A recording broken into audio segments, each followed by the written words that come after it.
की बात है, बहुत परिवारों को नुकसान हुआ है, काफी लोगों की मृत्यु हुई है, तो दुख की बात है। मैं इसको राजनीतिक प्रिज्म से नहीं कहना चाहता हूँ, मगर प्रशासन की कमी तो है जी। और गलतियां तो हुई हैं, तो ये पता लगाना चाहिए। और शायद सबसे जरूरी बात कि कॉम्पनसेशन सही मिलना चाहिए, जी। क्योंकि ये गरीब परिवार हैं जी। जी। हाँ। और मुश्किल का समय है इनके लिए, हाँ। तो कॉम्पनसेशन ज्यादा से ज्यादा। और मैं यूपी के चीफ मिनिस्टर से विनती करता हूं कि दिल खोल के कॉम्पनसेशन करें। राहुल जी, आपने बड़ी बात मुआवजे की कही है, 2 लाख की बात उन्होंने कही है, तो मुआवजा निश्चित तौर पे ज्यादा उनको मिलना चाहिए क्योंकि बहुत गरीब लोग हैं। मिलना चाहिए, गरीब लोग हैं, इस समय इनको जरूरत है। अब आपने 6 महीने बाद दिया, 1 साल बाद दिया, डिले किया, उससे किसी का फायदा नहीं। सवाल ये था कि मुआवजे की रकम मुआवजा जल्दी से जल्दी देना चाहिए और जितना दिया जा सकता है दिल खोल कर देना चाहिए। परिवार वालों से मेरी पर्सनल बात हुई जी। उनके परिवार के बारे में, जी। उनके बच्चों के बारे में, माता के बारे में, वो कैसे थे, क्या करते थे, तो वैसी बात हुई।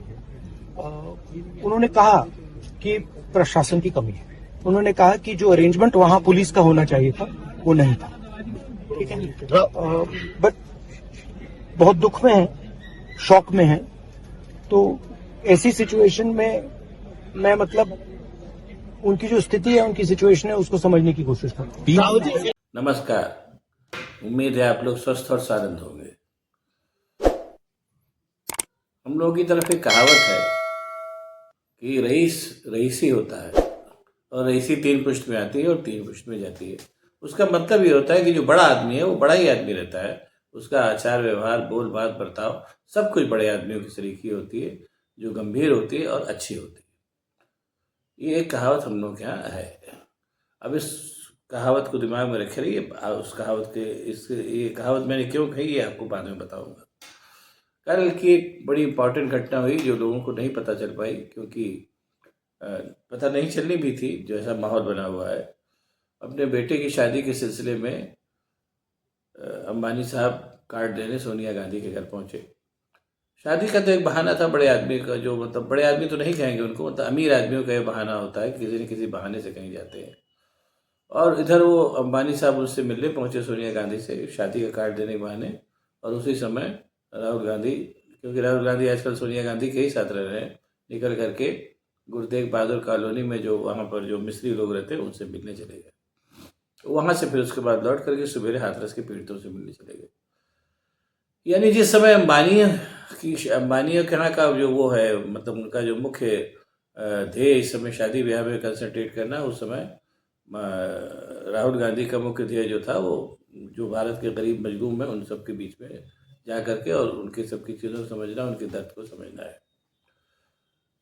राहुल गांधी ने अपनी जो प्रियोरिटीज़ है उनको भारत यात्रा के समय से ही शुरू कर दिया था। जिस समय भारत यात्रा हो, बहुत पुरानी बात नहीं है, मुश्किल से 2 साल भी नहीं हुए होंगे। 2 साल पहले राहुल गांधी को पप्पू पप्पू कहते अपने ये नरेंद्र मोदी एंड कंपनी नहीं गा रहे थे। और भारत यात्रा के बाद से ही राहुल गांधी का जैसा कनक भूधराकार शरीर है, जैसा आकार उन्होंने ग्रहण किया, वो आजकल दिखाई दे रहा है। कल मैंने बताया था कि क्यों राहुल मतलब जो ये संघ और भाजपा के लोग गांधी नेहरू परिवार से घृणा करते हैं। उसका भी एक कारण यही है, ये कुछ इत्तेफाक से ऐसा मतलब बन गया है, मतलब संयोग बन गया है।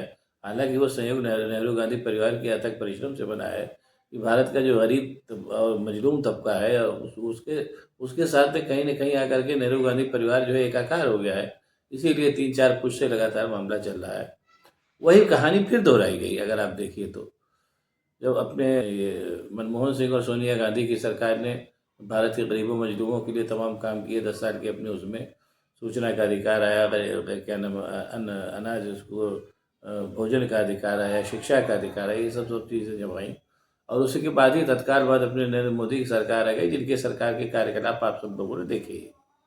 उनके और मजे की बात है कि कोर्ट में खास की अपने, मैंने फिर पहले भी मैं कई बार कह चुका हूँ, आज एक फिर कह रहा हूँ कि वो दरअसल संघ और भारतीय जनता पार्टी और नरेंद्र मोदी की सरकार थी ही नहीं, वो कुल मिलाकर के अंबानी और अडानी की सरकार थी, जिस सरकार में संघ और मोदी और क्या नाम है भारतीय जनता पार्टी तीनों ने कारकुनों की तरीके से काम किया अडानी और अंबानी के लिए।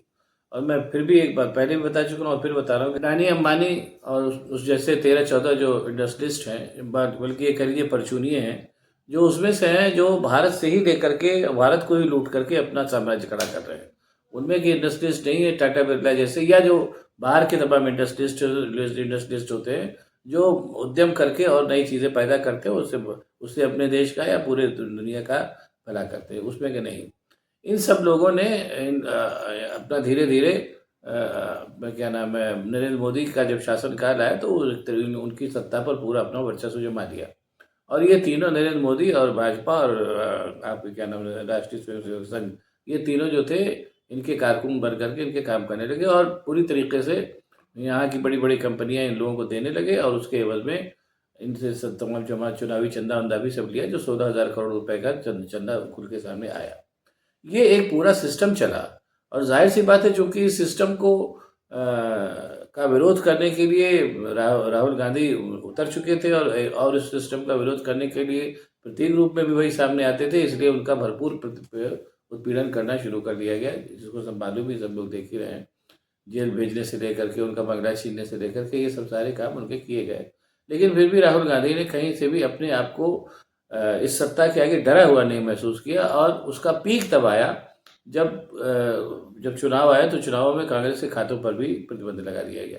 लेकिन कहीं न कहीं राहुल गांधी की जो पूरी जो राजनीति है वो रंग लाई और सारे नकारात्मक प्रतिबंधों के बावजूद जो इंडिया गठबंधन था वो कहीं न कहीं जाकर के एनडीए गठबंधन पर भारी पड़ा और जो है उस चीज़ से आप सामने देख रहे हैं। उसका कारण बहुत सिंपल सा है, उसमें कोई बहुत ज़्यादा समझने की ज़रूरत नहीं है कि भारतवर्ष अभी भी, जैसे मैं पहले भी कह चुका हूँ कई बार, कि भारतवर्ष अभी भी एक बहुत बड़ा मुल्क है जो बहुत गरीब मुल्क है और उसमें थोड़े से ही लोग संपन्न हैं और बाकी बहुत बड़ी संख्या में लोग ऐसे हैं जिनके पास खाने तक का ठिकाना नहीं, बाकी तो चीज़ें जाने दीजिए। इसलिए भारत की राजनीति में इंडस्ट्रीज तो चाहिए, इसमें कोई शक नहीं, लेकिन ऐसे इंडस्ट्रीज नहीं चाहिए जिनको भारत की संपदा लुटवा करके ही उनके साम्राज्य को बढ़ाया जाए, जैसा पिछले 10 सालों में हो रहा था। लेकिन बहरहाल अब चूंकि सिस्टम था, हो रहा था तो हो रहा था और वो सिस्टम बदस्तूर चलता रहे, इसलिए एक तरफ से क्या नाम है, सांप्रदायिक राजनीति को भी परवान चढ़ाया जा रहा था। और मजे की बात है कि जो अपने अंबानी साहब जो सोनिया गांधी को कल निमंत्रण देने पहुंचे, उनके भी चैनल जो थे तरह तरह से उसमें जहर उगलने का काम कर रहे थे।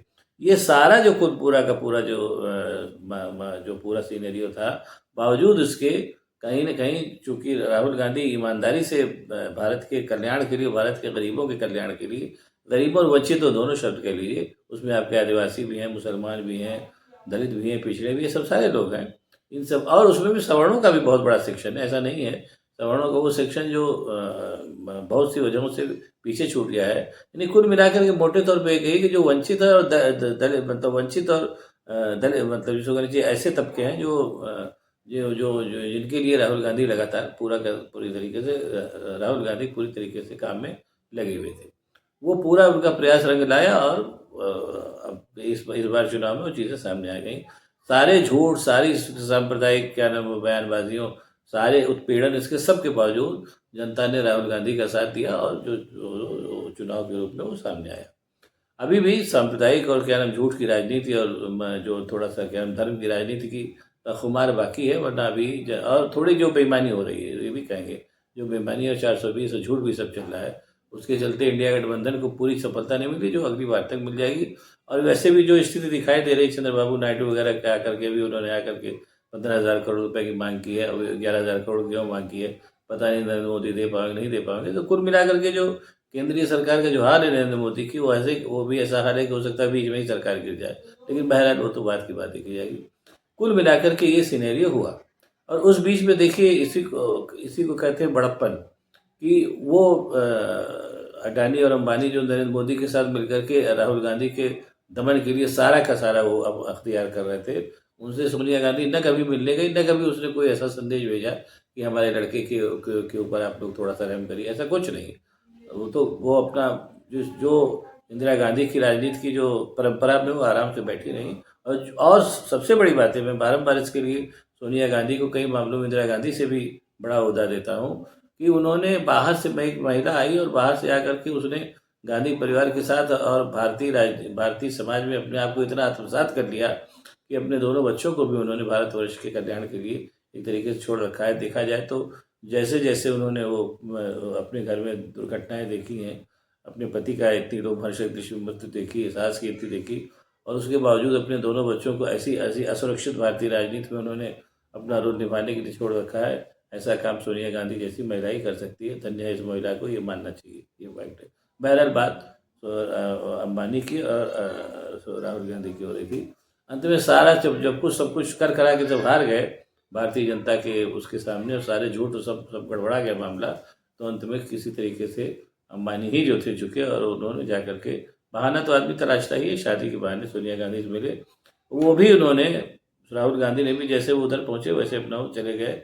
वो एक तरीके से उन्होंने सकारात्मक संकेत दे दिया कि हमारे लिए अंबानी से मिलना बड़ी बात नहीं है, हमारे लिए ज़रूरी वो मिस्त्री हैं जो तेग बहादुर कॉलोनी में रह रहे हैं।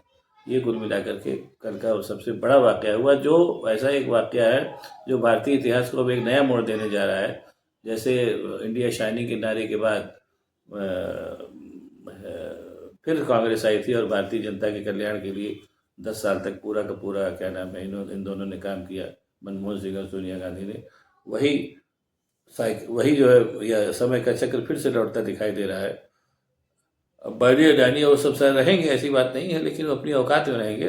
और कुल मिलाकर के जो राहुल गांधी के नेतृत्व में जो इंडिया गठबंधन फिर से सामने आ रहा है, वो इसमें कोई शक नहीं कि भारतीय जनता को बहुत राहत प्रदान करेगा। जो बेरोजगारी है और जो क्या नाम है इतना नीट वीट जैसे सब हम सब हो रहे हैं, जिसमें भारतीय छात्रों का, युवाओं का, और यहाँ तक कि जो गृहस्थ उनका भी जीवन एक तरीके से अंधकार में कर दिया है। लोगों के पास खाने के ठिकाना नहीं है, उससे सबसे भारतीय जनता को फिर एक बार निजात मिलेगी। और भारतीय जनता, मुझे लग रहा है कि फिर एक बार वैसा ही स्वर्ण युग देखेगी जैसा मनमोहन सिंह के ज़माने में देखा। ये मान के चलिए वैसे ही संकेत दिखाई दे रहे हैं। और वही मैं अपने आप को पुरानी बात में दिखा रहा हूँ कि रईस होता है, जो उसकी शालीनता और उसकी मर्यादा देखते बनती है। सोनिया गांधी सभी मामलों में शालीन और मतलब अगर उस क्षेत्र का तो रईस महिला है, जिनकी मतलब वो देखना चाहिए। और ऐसी महिला ही और ऐसे परिवार की महिला ही राहुल गांधी जैसे बच्चे को जन्म दे सकती है, जिसका दिल जो है मूलतः वंचित लोगों के लिए धड़कता है। राहुल गांधी को ईश्वर और लंबी आयु प्रदान करें और सब सफलता प्रदान करें, ताकि भारतवर्ष फिर से एक बार एक अच्छे दिन देख चुके नरेंद्र मोदी, भारतीय जनता पार्टी, राष्ट्रीय स्वयं संघ और अडानी अंबानी की युद्ध ने भारत को सत्यानाश कर दिया है। अब शायद वो समय आ रहा है कि फिर से इस बर्बादी को पीछे छोड़ करके एक नई दास्तान लिखी जा सके। ईश्वर करे ऐसा ही हो।